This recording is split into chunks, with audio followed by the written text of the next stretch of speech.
extreme rugged construction, super spacious pocket configuration, and knee protection that's both reliable and comfortable. Gear up with the Striker X Combat Pants. Visit ufpro.com.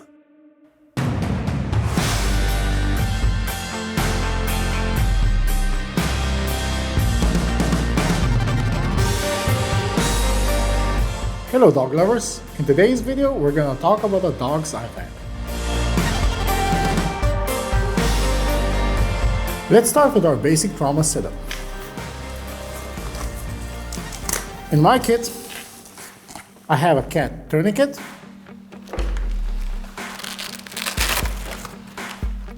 two small ace bandages,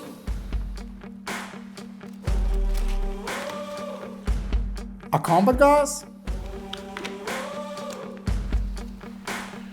gloves, tape,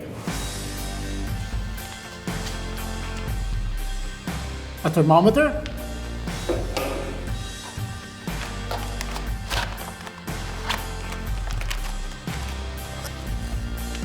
and two chest seals with lubricant already attached to it, and two 14 gauge needles. You could also include a specialized canine tourniquet because the regular ones don't work that well. You may include also a couple of socks in because the dog may be walking on hard, sharp terrain. You may also include a layman's cheat sheet, how to treat the dog, what are his basic vital signs, and like always, a bit of paperwork, a canine TCCC card.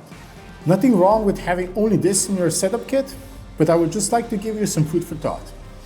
If your dog is specialized in fighting drugs, explosive, might want to include something for poisoning situations. Like if he eats a handful of heroin, drinks some antifreeze, or eats a pound of C4.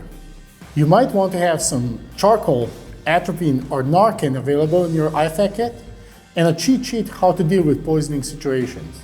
And also, think about if you want to induce vomiting in these situations. Or in the case of antifreeze, might want to consider raiding Grandpa's moonshine cabinet and get our doggo a stiff drink.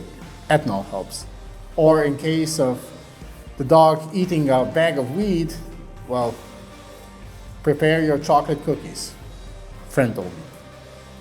That's about it for the canine's IFAK. Kiss method. Keep it simple, stupid.